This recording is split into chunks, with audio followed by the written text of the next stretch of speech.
Yes, it's an absolutely glorious afternoon at Belmont Park. A crowd of some 57,000 has gathered here today under just about perfect weather conditions. The temperature 70 degrees, and I'm Jim McKay reporting from Belmont. Any one of three horses can win that $1 million bonus today. There's Winning Colors, the filly. Can she become the first of her sex ever to win 2 legs of the Triple Crown? She has a couple of advantages. She gets a 5-pound weight allowance, of course, as a filly, but also she is the only real, honest early speed in this race. Conceivably, she could fly out of the gate and hold the lead all the way around. Then there's Risen Star, the winner of the Preakness. He sure got the pedigree. His daddy, Secretariat, on this racetrack 15 years ago, won this race by 31 lengths. Yesterday morning, Risen Star, the Preakness winner, of course, had a bullet workout of 33 and change for 3/8 of a mile. Could be good for him, could prove his class, could be bad for him. Horses have left their race in a fast workout the day before. And then there's Brian's Time. Now, he hasn't won a race since the 4th of March, the Florida Derby down at Gulfstream Park in Florida, and yet he is the favorite in this race at the moment. Principally on his breeding, he's by a long-distance horse, Roberto, winner of the Epsom Derby, and also he was a fast-flying second in the Preakness. Now, we said any one of the three could win the bonus. Here is the way it stands right now. 5 for win, 3 for second, 1 for third in any of the Triple Crown races. Winning Colors has 6, having won the Derby, second in the Preakness. Risen Star was third in the Derby and first in the Preakness. Winning Colors was third, of course, in the Preakness. And Brian's Time, with 3 points, was second in the Preakness Stakes at Baltimore. Now, as for the specifics, I'll get that word yet. Try the specifics of this race. It's the 120th Belmont Stakes at a distance of 1.5 miles with a purse of more than $500,000. That's plus the bonus, of course, for the 3 races. The distance, as we said, 1.5 miles. Track conditions very fast today. The times have been good. And the temperature, as we said, a perfect 70 degrees. Time now to go to a beautiful position on the veranda overlooking the paddock. A suitable place for Al Michaels. Al? Thank you, Jim. It is beautiful, and as you can see, very verdant and also very placid, quite in contrast to what this race is at 1.5 miles. And by the way, this is a 1.5 mile track, so they'll go around once. At almost every other track in the country, they'd have to negotiate 3 turns, just 2 for the Belmont. This is very much a war of attrition, as it's been through the years at 1.5 miles, as is the entire Triple Crown Series. Remember the first Saturday in May when 17 had high hopes starting the Kentucky Derby, and then 10 of those horses fell by the wayside. 7 Derby starters plus 2 others started at the Preakness in Baltimore for a field of 9. And now we are down to only 6, all of whom ran in the Kentucky Derby, 4 of whom ran 3 weeks ago at the Preakness. And the early betting is extremely interesting and runs quite counter to the morning line as we take a look right now at the odds for the Belmont. Cephas, the Woody Stevens trained horse, was 12 to 1 on the morning line, is 9 to 1. Then there's Granacus, everybody's favorite long shot. I suppose that's a misnomer, but that's the way you'd phrase it, 6 to 1. Winning Colors right now is the co-second choice at 5 to 2. King Post is the decided long shot at 15 to 1. Risen Star, as is the case with Winning Colors, at the moment being held at 5 to 2. And the surprising favorite is the horse that finished second in the Preakness, Brian's Time, currently held at 8 to 5. One of the big stories, of course, this week has been Risen Star and the ankle injury and his health. Let's get the latest on that as we go to the barns and Charles C. Canty. Well, thank you, Al. Of course, the nature of the injury to Risen Star's right front ankle has been the source of a great deal of speculation this week and a source of concern for this man, Louis Roussel. Louis, just exactly what is wrong with Risen Star's ankle? Well, Charles, he strained himself. He got loose from the outrider. I should have said exercise person on the 28th of May. And while they were pulling him up, he caught himself one time with his foot, and he also was off balance and strained the suspensory ligament that runs down. Minor injury, and we've been concerned whether it would get worse, and that's why we've been ultrasounding him. After we galloped him for a couple of days, we ultrasounded him to take a look at the lesion again, the spot, and it's still the same size. And then we worked him yesterday, and we took another ultrasound of him, and it's the same size as it was last week. Obviously, you're going ahead with him, but the work yesterday, 33 and 3, was dazzling. But was it what you wanted? Well, no, we would like to see him go a little bit slower, Charles. If he would have gotten 35 and change, we'd have felt better. But there was no holding him yesterday. I think it was all we could do. He was very fresh. He missed a couple of days, Saturday and Sunday gallop, and he was very fresh. So I guess we're just no use worrying about it now. We'll find out very shortly. Good luck, Louis. Thanks for being with us. Thanks, Charles. Risen Star is half the team. Dave Johnson's in the jocks room with the other half.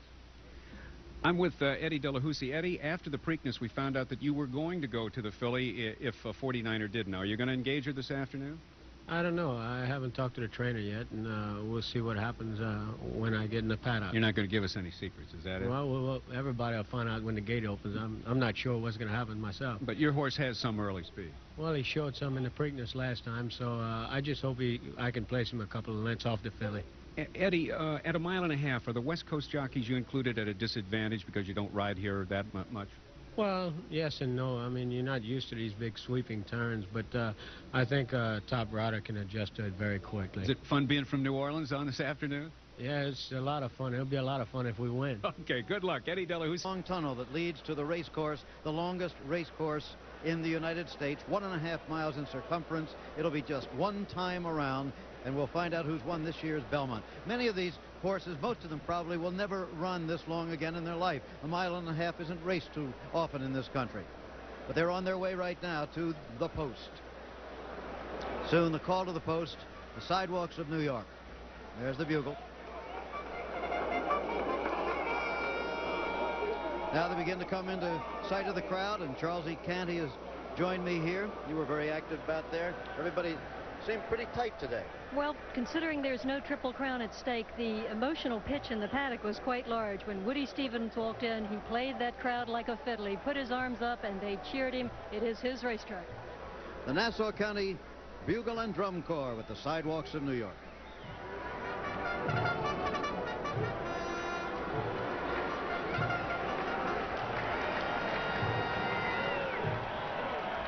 The horses are on the track for the Belmont Stakes. This race will be won for the first time. And so we've heard my old Kentucky home 5 weeks ago, Maryland, my Maryland 3 weeks ago, and now the sidewalks of New York. The greatest riders in the country, the top 3-year-olds, the tremendous crowd, the beautiful sunshine, and the pleasant breeze. What more could you ask on a rare day in June, Charlesie? Not at all. Just a rematch of all these personalities and individuals, all these wonderful, colorful stories we've had throughout the Triple Crown. We'll kind of miss this next week when there's not another leg left. Well, we still have the Travers to go, and the Arlington Million comes the month of August. There's a wide look at Belmont Park, rebuilt in the 1960s. The grandstand, of course, the racetrack has been here for many years. This race was not always run at 1.5 miles. There have been only 2 fillies to win it. One was Ruthless in the very first Belmont ever run in 1867, and the other was Tanya in 1905. So should Winning Colors win today, she'll be the first filly in 83 years to win the Belmont. Let's take a look at the field now in the post parade. Number 1 is Cephas. Only 2 Maryland breds have ever won the Belmont. The most recent was the sire of Cephas, Caveat, in 1983, and the other one was Cloverbrook, way back in 1877, I believe. The jockey, though, Lafitte Pinkai Jr., and Charlesie, that could be significant. He won 3 of these in a row. Woody Stevens tends to call upon him at the last minute to deputize for the Belmont, and he was successful 3 times. The regular jockey has been Eddie Maple, but they switched to Pinkai. Number 2 is Granacus, the Canadian representative, ridden by Jacinto Vasquez, who originally had ridden Risen Star to victory over 49er. Then Delahousie was brought in, and Vasquez jumped over to Granacus, who's been working beautifully here. And Jacinto Vasquez is a good judge of a horse, and he likes Granacus' chances. Okay, here is the filly. Of course, lots of sentimental support for her today, and lots of real support. She's actually 3rd choice in the betting because there's been 548,000 bet to win on Brian's time, 537 on Risen Star, and 504 on the filly, but they're all held at 2-1 on the board. There's Gary Stevens, a tight look at the young man who really exploded after the Preakness, has seemed to calm down a bit now. Number 4, here is King Post, long shot in the field, trained by the woman Diane Carpenter. No woman trainer has ever won the Belmont, ridden by Robbie Davis, and not considered a beautiful horse, but a talented one. Not by any means. He's long and lean and rangy, but he's got a race over the track, and he's worked well here.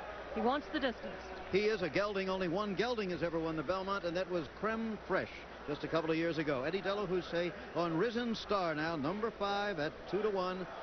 Winner of consecutive Kentucky Derbies, winner this year on this horse of the Preakness Stakes at Pimlico in Baltimore. And the favorite, a surprising favorite, Brian's Time, this son of Roberto, out of a Graustark mare ridden by Angel Cordero Jr. owned by Jody and Wally Phillips, the daughter and son-in-law of John W. Galbraith, and trained by John the Ball. That can take the edge off a horse, can cost him the race. Well, Bill Bolin was reminiscing the other day in the track kitchen. He rode Middle Ground to victory in the Belmont Stakes. He said Max Hirsch blew him out the day before the race in 33, then came back the next morning and blew him out another race.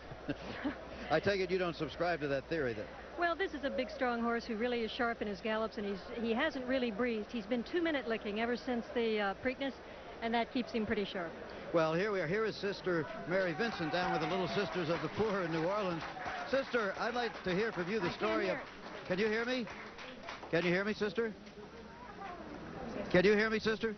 No, I can't. You can't. You must. How did you... I guess. How did the sisters come together with Risen Star? How did that happen? Well, we were in the middle of a building fund program, and I went to see Louis and asked him for a donation.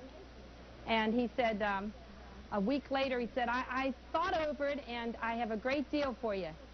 If you pray the Risen Star wins, I'll give you some of the winnings.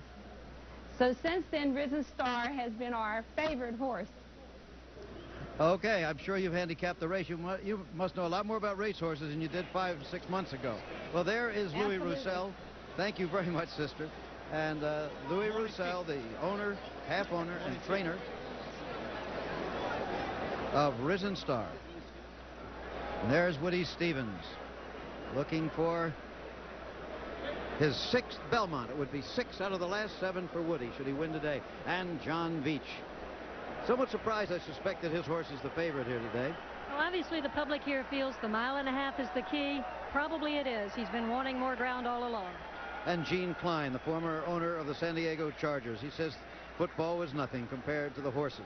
Very upset 3 weeks ago and now hoping for vindication for his filly today. The track, the stakes, and the world record of 2:24 was set on this racetrack by Secretariat in 1973 when he won the Belmont Stakes by 31 lengths, and his son is Risen Star, second choice in the betting here today. No son of his has yet won the Belmont. The key today is to watch the pace. Eddie De La Houssaye on Risen Star is really the man on the hot seat. The filly obviously will go to the lead. Eddie De La Houssaye, it's up to him to stalk her and not let her get too far without compromising his own chances. And that sets the scene for the call of the race. Let's go up on top now to Dave Johnson. All right, Dave. Cephas is in, and Granacus follows a roar from the crowd of over 55,000. Let's listen to them low.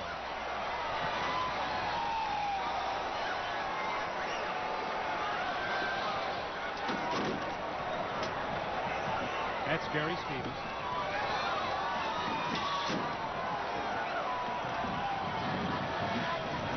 Eddie De La Houssaye.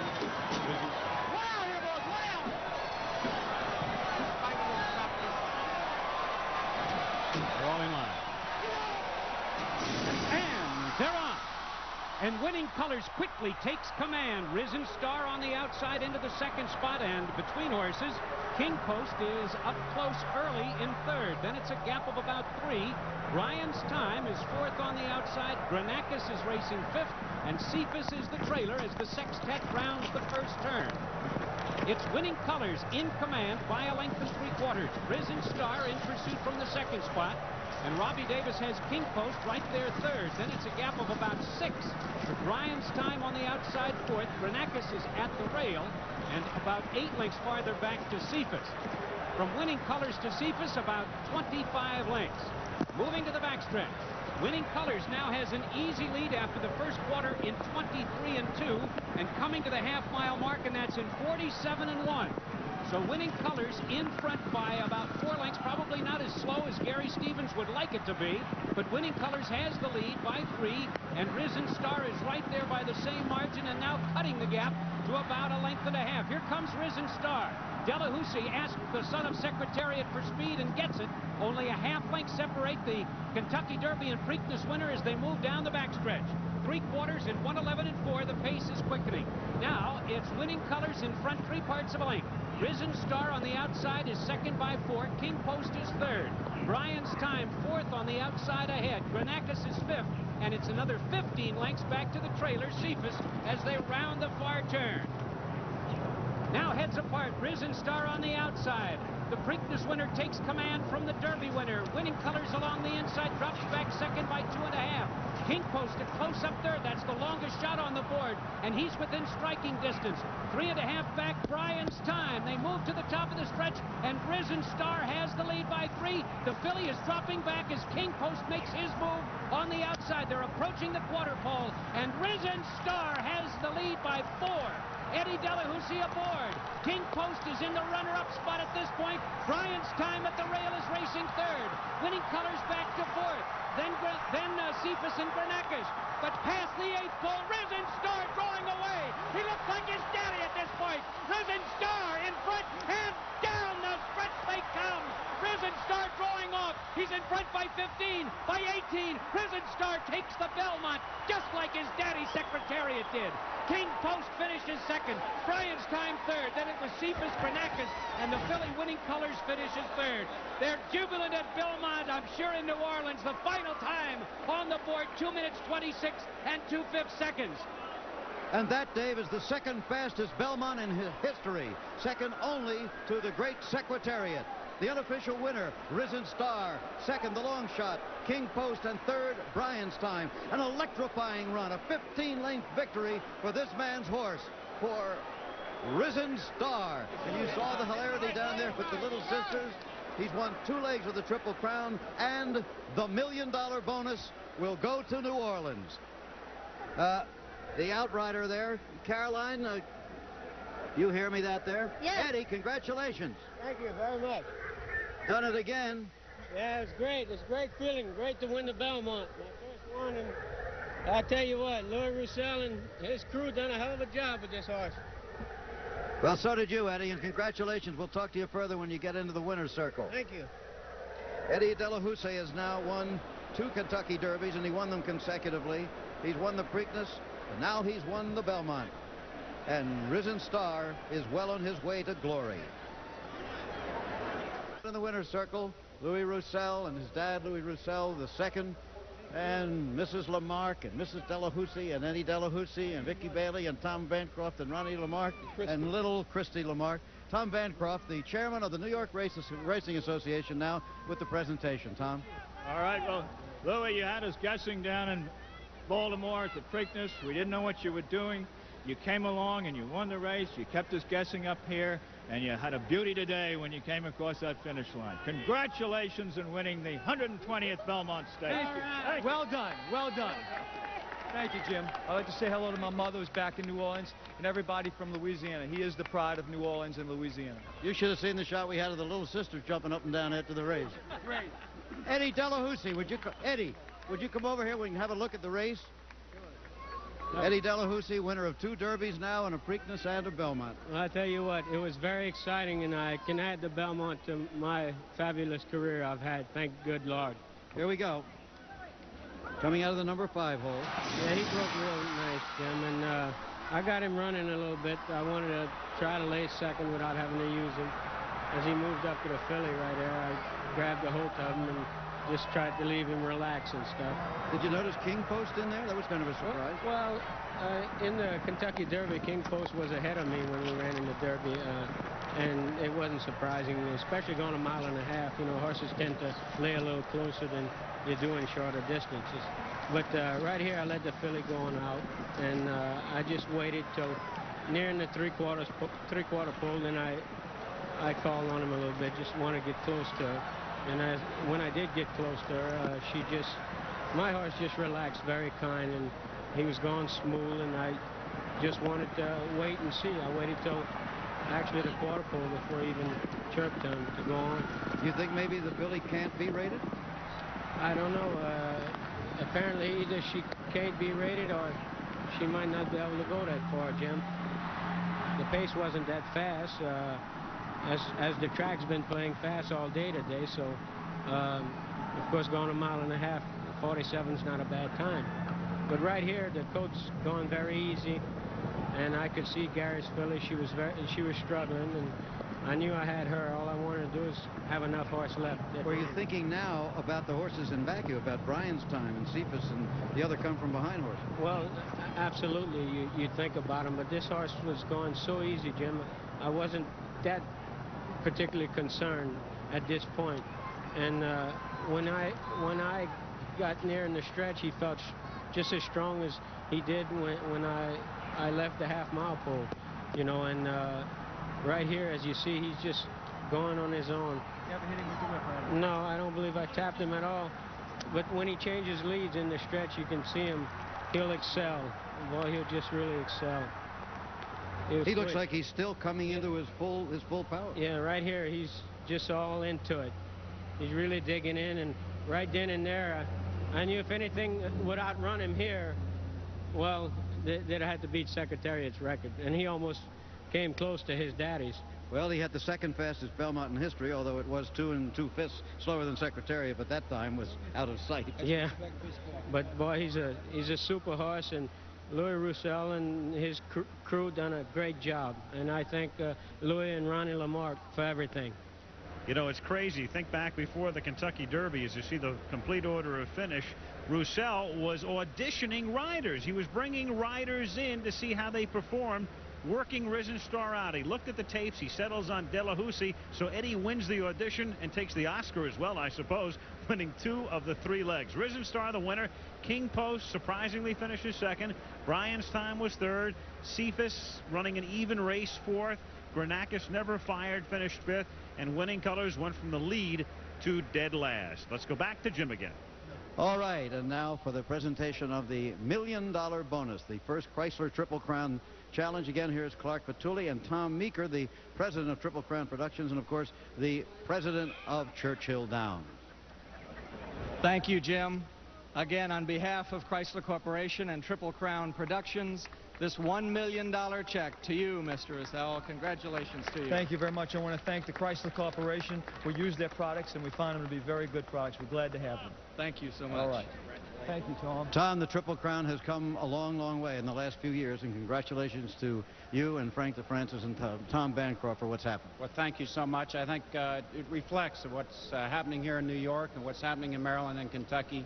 We hit on the right system.